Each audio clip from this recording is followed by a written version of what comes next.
once an audit was completed, the service had 120 days in which to assess the tax, make it legal, before they could do anything. IRS commonly, or I'm going to say at least 30% of the time, would miss the 23C date. Yeah. And there were a lot of reasons for that, because case flows were so big, paperwork would get lost, and the computer system they were using at the time, IDRS, was a disaster. It just didn't function properly. Things got lost, things weren't tracked, etc. But nonetheless, if they blew a 23C date based on the Internal Revenue Manual, now I'm not talking tax code, okay? I'm talking Internal Revenue Manual, what they use themselves. The tax was supposed to be uncollectible, but they often would go out and collect it anyway. And this is one of those cases where they were trying to collect the money anyway, even though they were breaking their own law, okay? So I found out from a friend of mine who had access to IDRS that they had in fact blown the statute. Yeah. And I was given this information predicated on I would never rat them out. And I did not. I kept my word. I protected the source. And I called the IRS on the 23C date.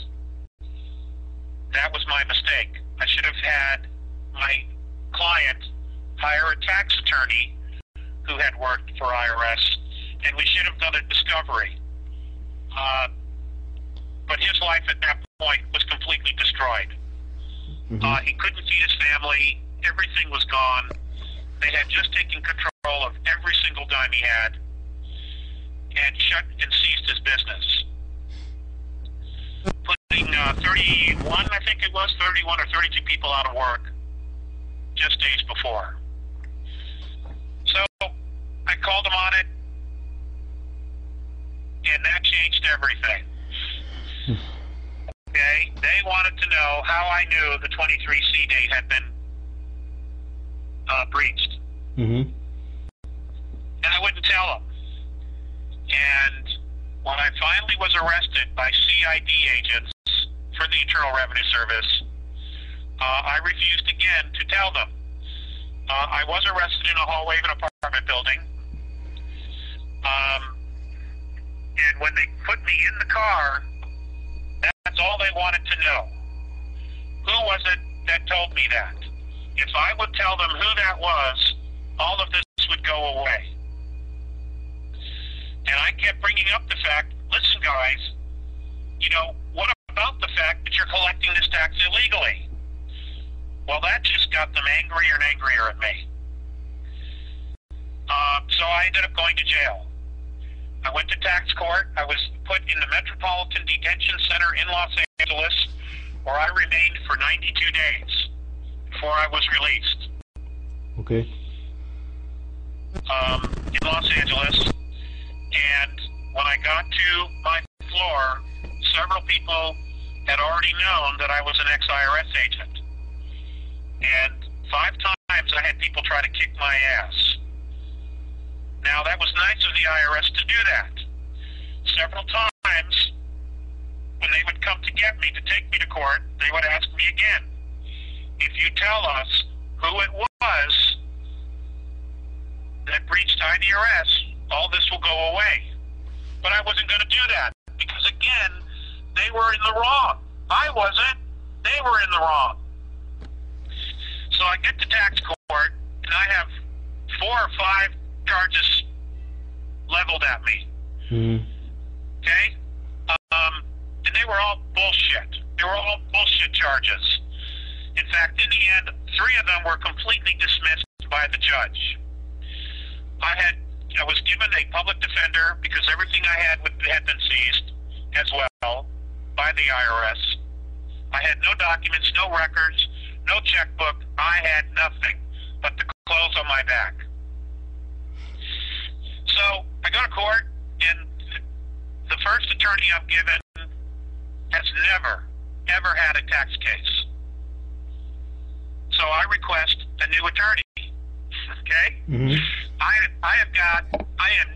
am waist deep in alligators, and I have a 3,000-pound gorilla pounding me on the head, and they give me a public defender that never had dealt with a tax case. So I asked for a second one. I get a second attorney. The tax court judge gives me another attorney. He has no tax court experience either. Shit. Okay? Yeah. So I request again a judge specifically asking for a public defender that has some tax court experience. Mm-hmm.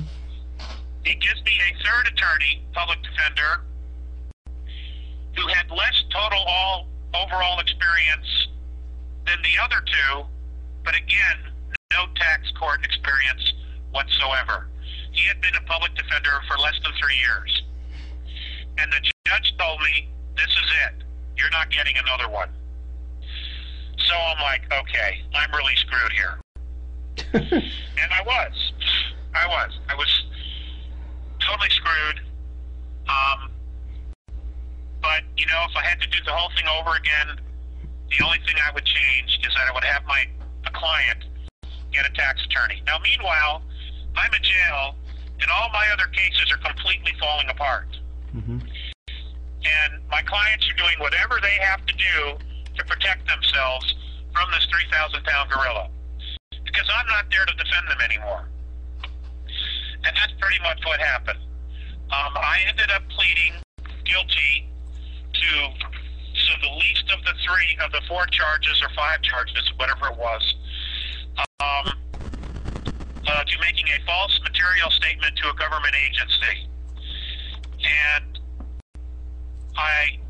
then I would be released. Well, the situation in MDC was so bad for me that I did. I took the plea thinking that someday down the road I could get an attorney and I could revisit this and I would be able to have it overturned. Okay. Well, that just never really happened. Financially, it's been a struggle. There's been a lot of years of struggle, and I've never been able to deal with it, or get it overturned or revisit it with a really good law firm. Hopefully one day that'll change. So yes, I do in fact have a felony count against me from the IRS. Mm-hmm. But now you know the situation. And my detractors, or my critics, are using that so that people will completely dismiss all the information that the Andromedans have passed on. Now, ladies and gentlemen, I can't make you believe me. I can't make you not believe me. But what I have told you on the life of my children is true. And that's all I can do. If you decide to throw away all the information, then so be it. That's on you. You know, I don't know what else to tell you. I've not done this for profit. I have not done this for glory. Oh my God. I mean, what glory? You have no idea how difficult it's been to lose the friends that I've had, to lose the partners that I've had, to have my children think I'm insane, to deal with betrayal. You just have no idea. It is something I would never, ever do again. So, you know, you're going to do what you want to do anyway. When I will just share this with you, when I got out, the next time I had a contact from RNA Sayas, I brought up to them, do you still want to talk to me? Because a conviction like this is a scarlet letter. It's clearly a mark. It's something that I'm ashamed of. But nonetheless, it's there. And their attitude was, they knew my chains of thoughts. They knew my heart was in the right place. And yes, they still wanted to talk to me. And Morinay even commented that it's absolutely insane to build the hopes of a civilization on a system of currency that is not only real, but is ultimately controlled by a few. And that was it. They dropped it after that. Yeah. And I literally have been trying to outrun it all my life. But obviously I can't, so there it is. It's out there. Is that the real reason why I changed my name? No, it is not. I have already dealt with that 2.5 years ago. At the time I started speaking, you know, there was no internet. And my dad was really worried about it coming back to the family. And I've been as clear as I can be about that, and I have nothing to add to that. You take it or leave it, whatever you want to do. You know, you just go for it. Now, to address my critics, there's one in particular who is a representative for another group. He is not a contactee himself, though it appears that it's all about him. Yeah. Ladies and gentlemen, why don't you research Mr. Horn's ex-wife? Why don't you look for her? Why don't you find out what happened to her? That should be very telling for the type of character you're dealing with. There's also a woman going around stating that she's my ex-wife. She's a liar. She is not my ex-wife. She claims to be a Catholic. She practices black magic. She does pentagrams. She puts spells on people. She puts on this persona that she's this wonderful, wonderful woman. No. Don't go there. And then there's the other person. We all have a past.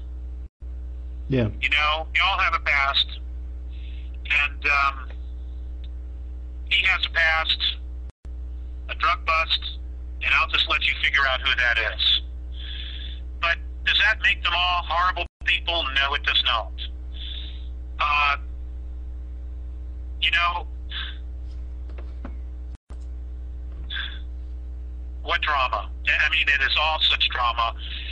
And it all takes away from what's really important, and that is the liberation of humanity. Not only physically, but spiritually and mentally. Yeah. Ladies and gentlemen, that is what we need to be focusing on. Mm-hmm. Every day we need to be focusing on what can I do to not only free myself from the dogma, from this prison, okay, but spiritually, what can I do every day to free myself and help free humanity? That is the focus. That has to be the focus of everything we do every single day from this point on. If you want to discard everything I've said, you're free to do that. You will anyway, or you won't. But we have to be focusing on that. The other thing that I want to share is something that Dan Fogelberg wrote a song about. And in talking about it, he talked about, and this is obviously before he passed away, Yeah. he talked about something that he had read in a book from Still Life with Woodpecker by Tom Robbins. Mm-hmm. And in it, a discussion came up in this book. Dan Fogelberg, the songwriter, wrote about this. Is the most important question humanity can ask itself. And it's this: how do we make love stay? How do we make love stay with ourselves? In other words, how do we self-empower ourselves with love and make it stay? Make it permanent. Okay? And what I mean by that is not buy into what everybody else tells us about us, because that's really their own crap. Okay? How do we make it stay within ourselves? How do we then project that and be an example of that to our family, of making love stay every day? How do we then, within our family, project that to our community? How do we make love stay within our community? In other words, how do we stand together?